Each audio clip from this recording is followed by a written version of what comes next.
ଶୋଇ ଖାଇଲେ ନିଦା ଆସିବନି ଆହାରରୁ ନିଦ୍ରା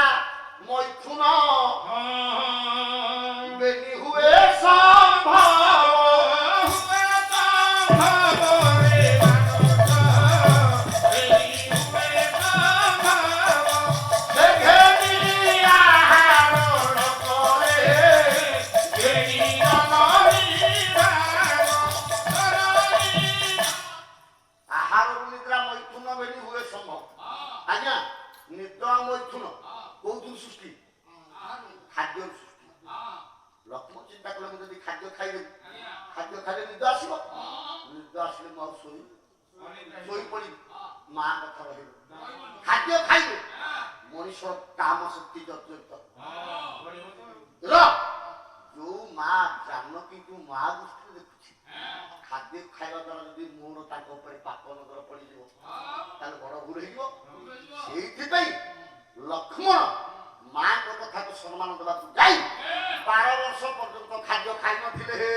ଯେତେବେଳେ ମତେ ପଠେଇଦେଲେ ମୁଁ ମୃଗ ପଛେ ପଛେ ପଳେଇ ଗଲି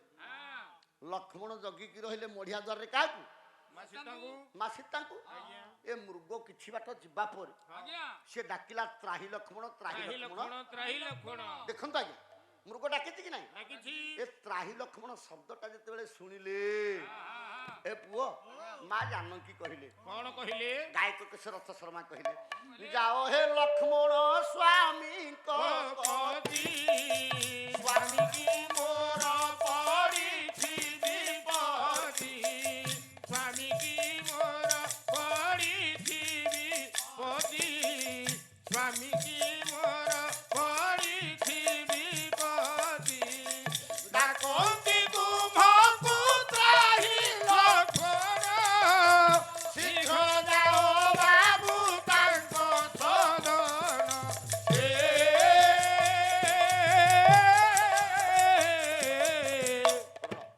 ଆଉ ଆଗକୁ ଯିବାନି ସୀତା ଲକ୍ଷ୍ମଣଙ୍କୁ କହିଲେ ଯେତେବେଳେ ତ୍ରାହି ଲକ୍ଷ୍ମଣ ଶବ୍ଦଟା ଶୁଣିଲେ କହିଲେ ଯାଅ ହେ ଲକ୍ଷ୍ମଣ ସ୍ୱାମୀଙ୍କ ପ୍ରତି ସ୍ୱାମୀ କି ମୋର ପଡ଼ିଛି ବିପତ୍ତି ଲକ୍ଷ୍ମଣ ମନା କରୁଥିଲେ ମା ଯିଏ ଜଗତର ନାଥ ଯିଏ ବ୍ରହ୍ମାଣ୍ଡ କର୍ତ୍ତା ତାଙ୍କୁ କି ବିପଦ ପଡ଼ିଛି ସେ ପୁଣି ତ୍ରାହି ଲକ୍ଷ୍ମଣ ଡାକିବେ ନା ହଁ ଶୁଭୁନି କି ତମକୁ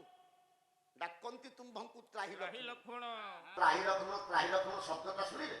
କହିଲେ ଯାଅ ହେ ଲକ୍ଷ୍ମଣ ସ୍ୱାମୀଙ୍କ ପ୍ରତି ସ୍ୱାମୀ କି ମୋର ପଡ଼ିଛି ବିପତ୍ତି ଲକ୍ଷ୍ମଣ ମନା କରୁଛି ମା ଯିଏ ଜଗତର ନାଥ ଯିଏ ବ୍ରହ୍ମାଣ୍ଡ କର୍ତ୍ତା ତାଙ୍କୁ କି ବିପଦ ପଡ଼ିଛି ସେ ପୁଣି ତ୍ରାହି ଲକ୍ଷ୍ମଣ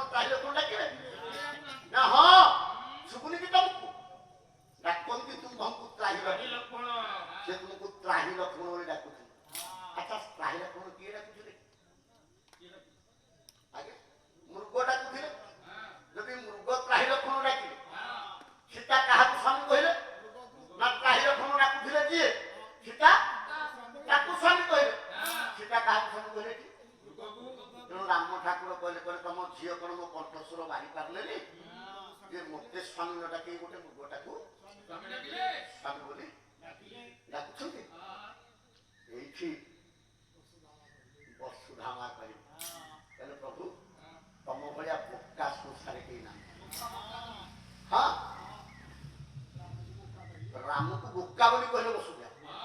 ବସୁଧା କହିଲେନି ରାମ ରହିବି ନାଟକ। ହିନ୍ଦୀ କବି ଦଲିଲ ହିନ୍ଦୀ କବି ଦଲିଲ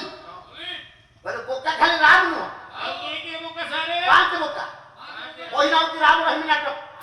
ହିନ୍ଦୀ କବି ଦଲିଲ କହିଲେ ରାମ ବୋକା ରାମ ବୋକା बोका विभीषण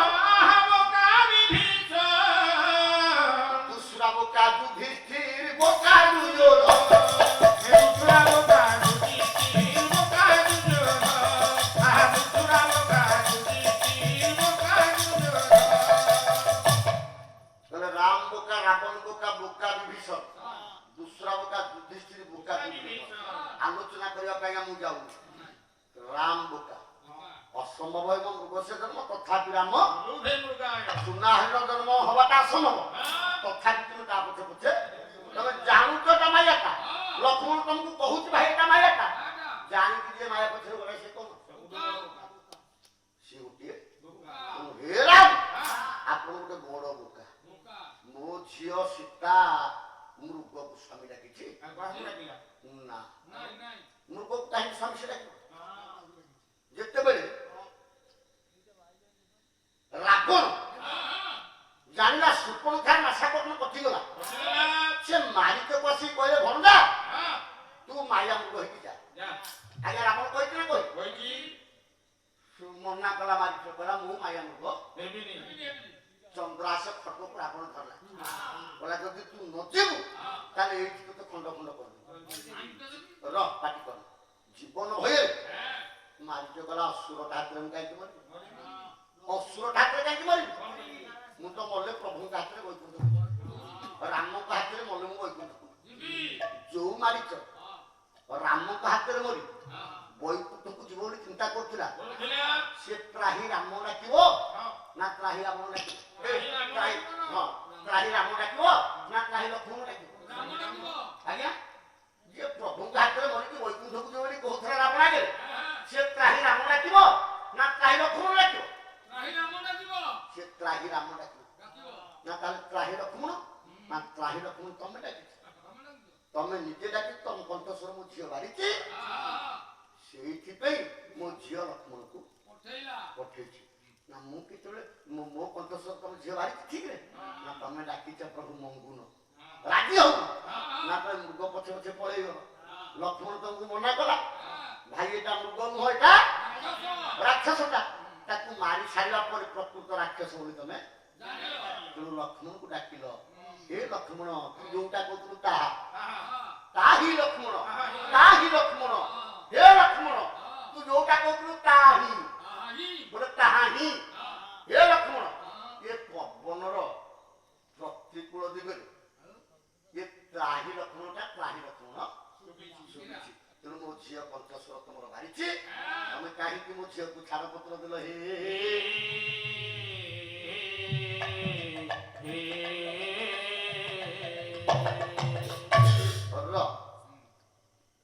राम ठाकुर कह आज्ञा समत हो गला गोटे ना कथा कहले गोटे ना कहला हम किम न करिए कीर्तन टा आज्ञा माने बरात बेछु कीर्तन टिके कर देबा तापर हम हम बाटरे दिबा टिके गोटे संगीत घरे जाइबो दिबिला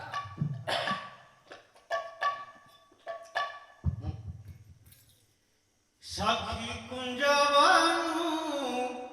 कालियांकु आन जाइलो सखी आन जाई मोहन मुरली मोते कोलाबाई सखी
শারদ শুনিবে শ্রাবণ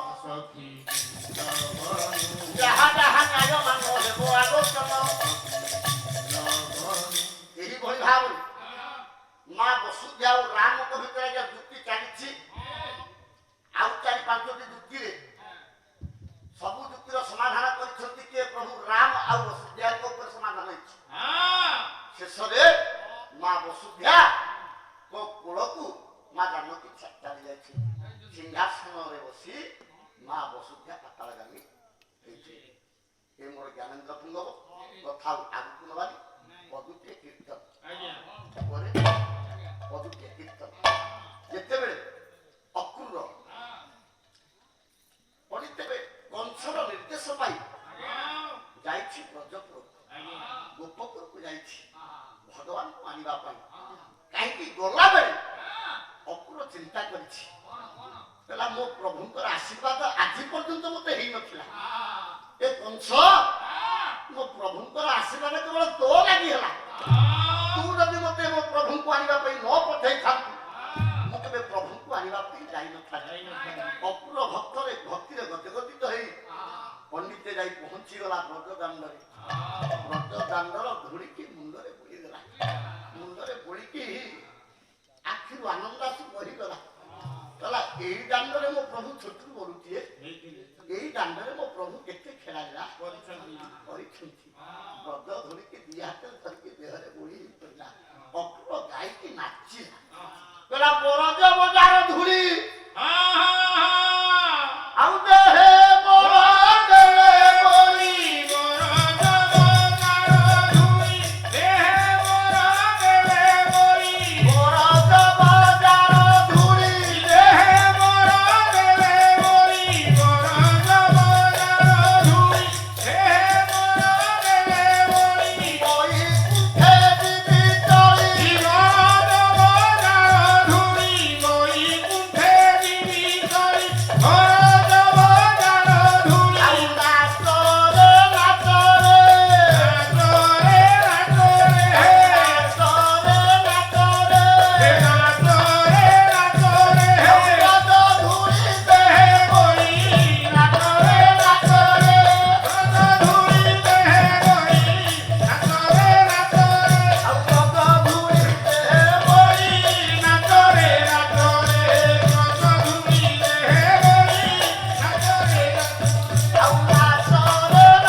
শরণ রক্ষণ মহা আনন্দ সাগর হরিবল হুড় হুড়ি